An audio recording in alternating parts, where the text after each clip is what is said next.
Mahirap talaga ang maging isang OFW, tapos malalaman mo pa na niloloko ka lang pala ng iyong pamilya. Tinitiis mo ang hirap at pagod, maibigay lamang ang kanilang pangangailangan. Ang akala nila ay maginhawa ang buhay mo, pero hindi nila alam ay nagkakamali pala sila. Pero bago natin simulan ang kwento, please like, share, and subscribe para lagi kang updated sa mga bago kong istorya. Maraming salamat po at God bless us all. Masakit man para kay Michelle na iwan ang kanyang pamilya, pero wala na talaga siyang ibang pagpipilian kundi ang magtrabaho sa ibang bansa. Paano naman kasi ay hindi ganoon kalaki kung kumita ng pera ang kanyang asawa, kaya hindi nito na ibibigay ang mga pangangailangan ng kanilang mga anak. Jason, ipangako mo sa akin na aalagaan mo ng mabuti ang mga bata. Hindi ko talaga gusto na magtrabaho sa ibang bansa, pero ito lang ang naiisip kong paraan para mapag-aral ko sila. Malungkot na sabi ni Michelle sa kanyang asawa. Palagi kang mag-iingat at aalagaan mo ang sarili mo. Magtiwala ka lang sa akin na aalagaan ko ng mabuti ang ating mga anak. Mahal na mahal kita, Michelle. Malungkot na sagot ni Jason. Talagang hindi gusto ng babae na mapalayo sa kanyang pamilya. Sino nga ba naman ang tao na ayaw makapiling ang kanyang mga anak? Pero kailangan talaga ni Michelle na magtrabaho sa ibang bansa upang magkaroon sila ng maayos na kinabukasan. Sige na, tama na ang drama. Aalis na ako, Jason. Mga anak, mag-aaral kayo ng mabuti. Mahal na mahal kayo ni nanay. Seryosong sabi ni Michelle. Pinipigil talaga ng babae ang pagtulo ng kanyang luha, pero nang tumalikod na siya, ay doon na lamang niya ibinuhos ang kanyang pag-iyak. Oh Diyos ko, kayo na po ang bahala sa amin. Sana po ay tama ang aking desisyon sa buhay. Palagi niyo po silang ingatan. Umiiyak na dasal ng babae. Tay, kailan po babalik si nanay? Matagal po ba siyang magtatrabaho sa ibang bansa? Inosenteng tanong ni Jomar na panganay na anak ng dalawa. Hindi ko alam, anak. Huwag mo nang alamin. Magtatrabaho lang naman siya para sa atin. Malungkot na sagot ni Jason. Halos 8 oras din na nakasakay sa eroplano si Michelle at sa kanyang pagbaba ay sinalubong siya ng pamilya na kanyang pagtatrabahuhan.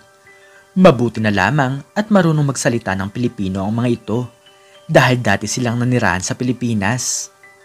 Sige na, Michelle, dalhin mo na ang mga gamit sa sasakyan at pupunta na tayo sa aming bahay, sabi ng isang babae. Ang magiging trabaho ni Michelle ay ang tagapag-alaga ng isang matanda. Maswerte naman ito dahil mabait ang kanyang pamilyang napasukan. Malaki rin kung magpasweldo ang mga ito, kaya masusuportahan talaga niya ang kanyang pamilya. Lumipas ang mahabang panahon ay lumalaki ang mga bata na hindi kapiling ang kanilang nanay, pero naipagpapatuloy naman ng mga ito ang kanilang pag-aaral. Isang araw ay nagpadala ng pera si Michelle at kinausap nito sa telepono ang kanyang asawa. Mahal, kumusta na kayo dyan sa Pilipinas? Maayos naman ba ang inyong buhay? Tanong ng babae. Oo naman, mahal. Tumataba na nga ang ating mga anak. Salamat talaga sa iyo dahil hindi mo kami pinapabayaan, sagot ni Jason. Nawawala ang pagod ni Michelle tuwing nakakarinig siya ng magandang balita. Nawawala ang kanyang kalungkutan tuwing malalaman niya na naibibigay niya ang pangangailangan ng mga bata. Pero ang hindi alam ni Michelle ay nambababae si Jason at madalas nitong napapabayaan ang kanilang mga anak. Palagi itong wala sa bahay tuwing nasa eskwelahan ng mga bata. Jomar, anak, nandyan ba ang tatay mo? Gusto ko lang siyang makausap, tanong ni Michelle sa panganay na anak. Wala pa po si tatay at hindi po namin alam kung saan siya nagpunta. Baka po maya-maya ay umuwi na siya, magalang na sagot ni Jomar. Pero habang nag-uusap ang mag-ina ay bigla namang dumating ang kanyang asawa. Mahal, tumawag ka pala. Pasensya ka na dahil lumabas lang ako saglit, nagmamadaling sabi ni Jason. Saan ka naman pumunta at bakit naman iniwanan mo ang ating mga anak?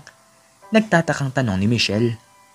Wala, bumisita lang ako sa aking mga kaibigan dahil matagal ko na silang hindi nakikita. Pagsisinungaling ni Jason.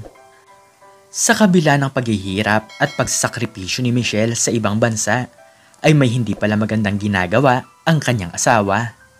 Gustong-gusto na talagang umuwi ng babae sa Pilipinas, ngunit kailangan pa niyang manatili sa mahabang panahon upang kumita ng pera. Lumipas pa ang mahabang panahon ay nakatapos na ang kanilang dalawang anak sa kolehiyo, kaya ang kanilang bunsong anak na lamang ang nag-aaral sa high school. Nang dahil doon ay gumaan ang pagpepera ni Michelle at nakakaipon na siya ng malaking halaga. Mabuti na lamang at magkakaroon na rin sila ng sariling mga trabaho. Malapit na akong makauwi sa aming bahay, masayang sabi ni Michelle sa kanyang sarili.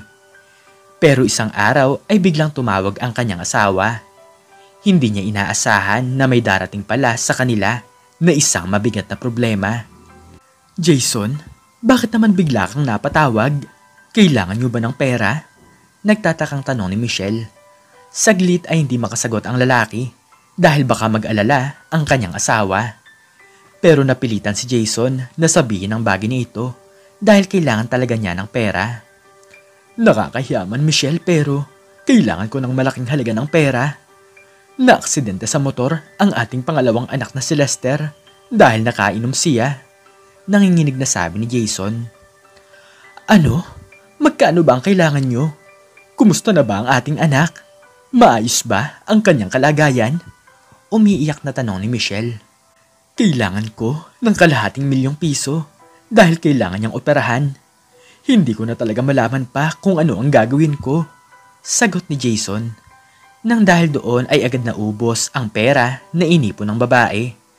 Ang akala niya ay makakaluwag na sila sa gastusin dahil nakatapos na naman sa pag-aaral ang kanilang dalawang anak. Hindi talaga nila inaasahan na mangyayari ito sa kanilang buhay.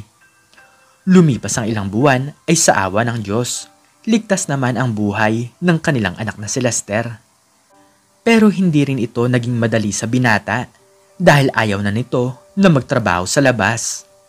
Paano naman kasi ay nahihiya na ito sa ibang tao dahil hindi na siya nakakapaglakad ng tuwid. Palagi itong may gamit na saklay tuwing lalabas ito ng bahay. Sunod-sunod na problema talaga ang nangyayari sa kanila. Nakatapos man sa pag-aaral ang dalawang binata, pero para bang walang balak na magtrabaho ang mga ito at iniaasa na lamang sa kanya ang lahat ng kanilang gastusin. Napapailing na lamang si Michelle dahil alam niya naman sa kanyang sarili na ginagawa naman niya ang lahat upang maging maayos ang kanyang pamilya. Oh Diyos ko po, ano po ba ang nangyayari sa aking mga anak? Hindi ko naman po sila pinapabayaan, pero hindi po nila matutunan na mamuhay sa sarili nilang mga paa. Malungkot na sabi ng babae sa kanyang sarili. Hindi pa pala doon nagtatapos ang kanyang mga isipin. Nakabuntis ang kanilang panganay na anak na si Jomar at napili nitong isama ang babae sa kanilang bahay. Pero kahit na ganon ay hindi ito naghahanap ng trabaho at sa kanya pa rin humihingi ng pera para sa pangangailangan nilang magkasintahan. Nang manganak ang nobya ni Jomar ay si Michelle pa rin ang gumagastos sa lahat. Jomar, may asawa at anak ka na. Pero bakit hindi ka pa magtrabaho? Huwag niyo namang iasa sa akin ang lahat. Malungkot na sabi ni Michelle. Tinatamad po akong magtrabaho. Alam niyo po ba, Nay? Madalas po kasing sumasakit ang aking ulo. Pasensya na talaga kayo. Pakunwaring sagot ni Jomar. Pati na ang babaeng napili ng kanilang panganay na anak ay sa kanya na rin umaasa. Hindi ito nahihiya na humingi ng pera kay Michelle dahil magtatayo daw ito ng isang simpleng kainan. Tita, pwede po bang humingi ako sa inyo ng ₱10,000? Magtatayo lang po ako ng isang simpleng kainan para naman po kumita kami ng pera, sabi ng kanyang manugang. O sige, salamat naman at naisipan mong gawin ang bagay na yan. Pasensya ka na kasi ayaw talaga magtrabaho ng aking anak, sagot ni Michelle. Pero isang linggo pa lamang ang lumipas ay nagsara agad ang itinayong negosyo ng babae.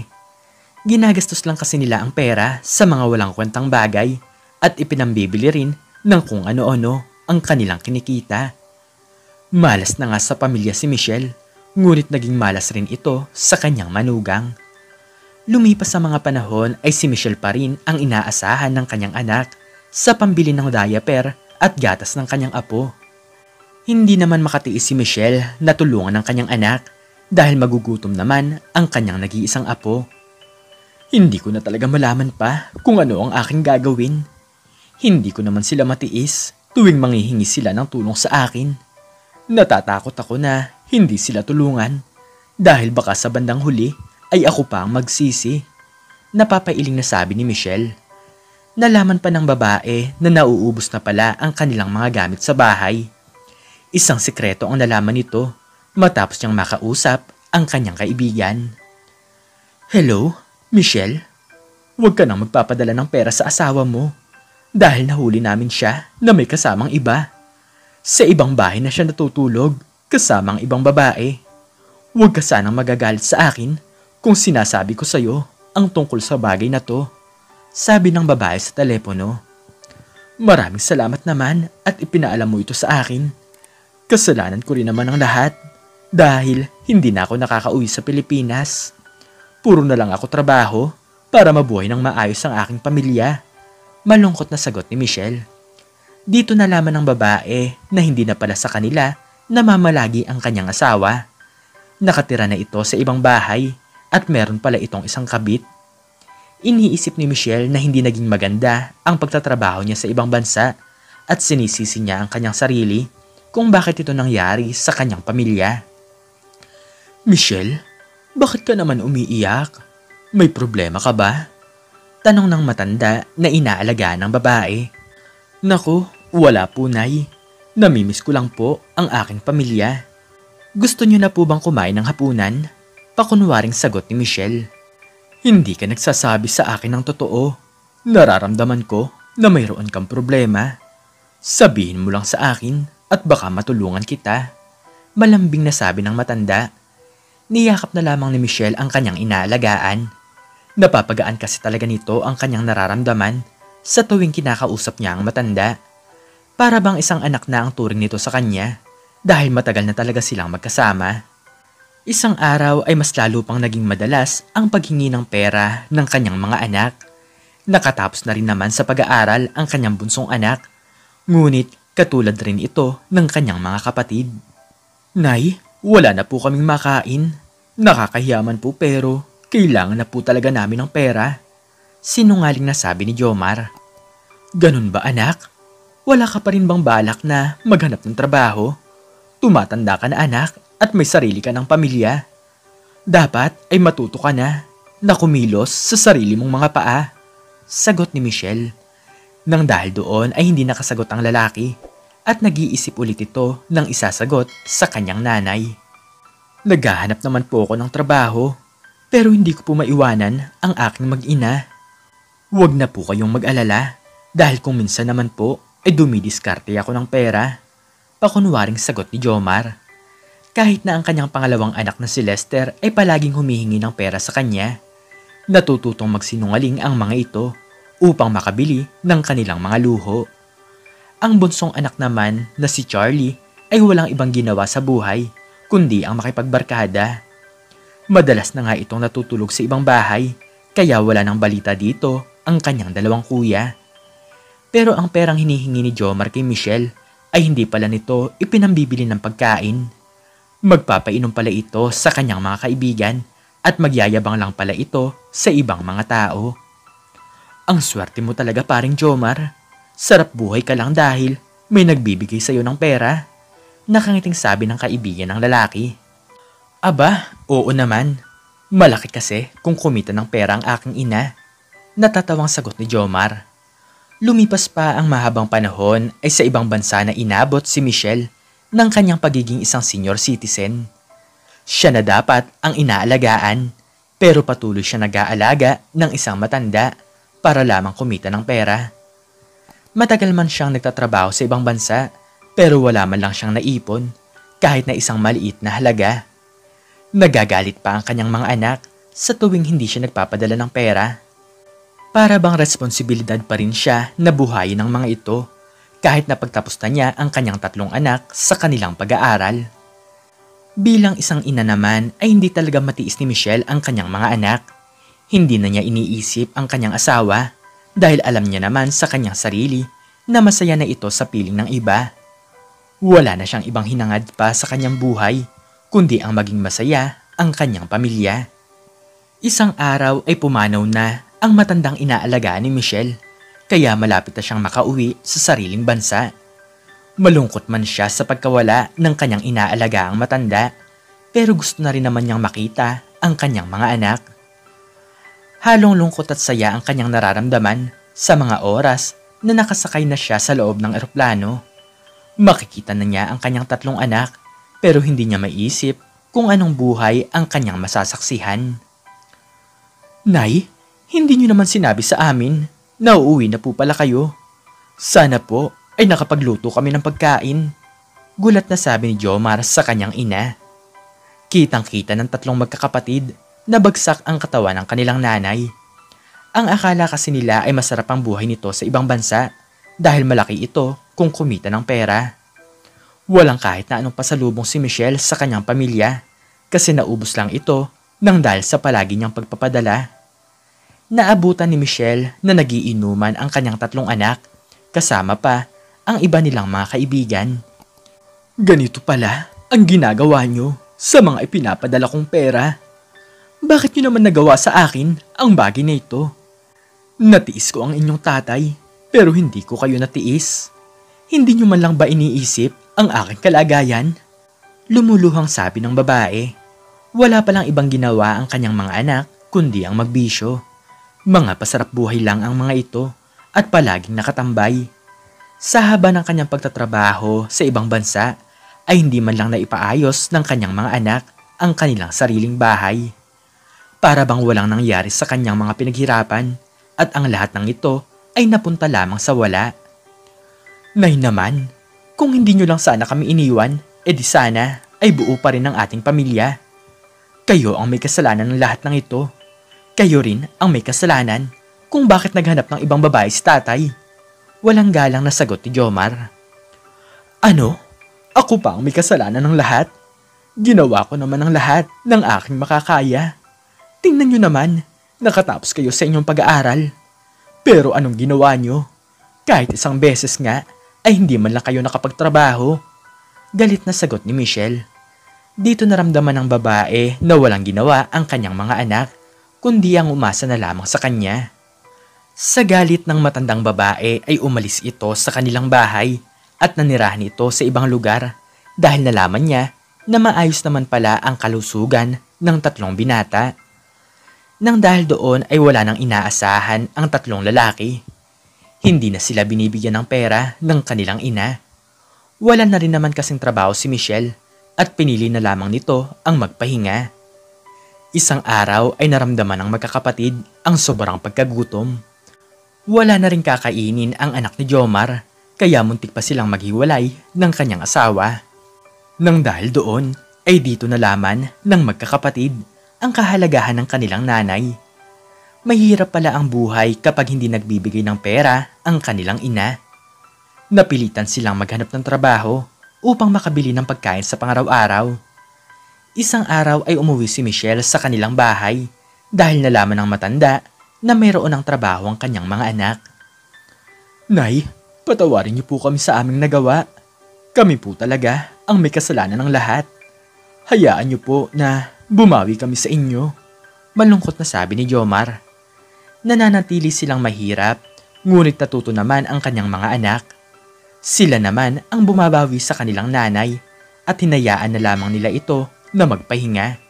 Si Jason naman na asawa ni Michelle ay tuluyan na talaga silang iniwan, lalo na at nalaman nito na nananatili pa rin silang mahirap. Ngunit isang araw ay isang biyaya ang dumating sa kanila. Pinamanahan din daw siya ng matanda na kanyang inalagaan at talagang malaking pera ang kanyang matatanggap.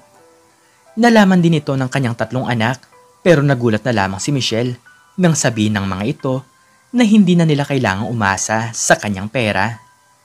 Simula noon ay naging maayos ang buhay ng kanilang pamilya. Natuto silang magtulungan at hindi ang umasa sa pera ng iba. Huwag tayong maging tamad at higit sa lahat ay huwag tayong umasa sa pera ng ating mga magulang. Lalo na at mayroon na tayong asawa. Matuto tayong pasalamatan ang paghihirap ng ating ama't ina dahil ginagawa nila ang lahat para sa ating mga anak. Hindi porket may nagbibigay sa'yo ay aasa ka na lang sa iba. Matuto kang kumilos sa iyong sarili dahil hindi sa panghabang buhay ay malakas ang iyong mga magulang. Ikaw, anong natutunan mo sa istoryang ito? I-comment po sa baba ang iyong natutunan. At hanggang dito na lamang po nagtatapos ang aking istorya. At sana po ay nagustuhan niyo ito. Please like, share, and subscribe. And click the notification bell para lagi kang updated sa mga bago kong istorya. Muli ay maraming salamat po. At God bless us all.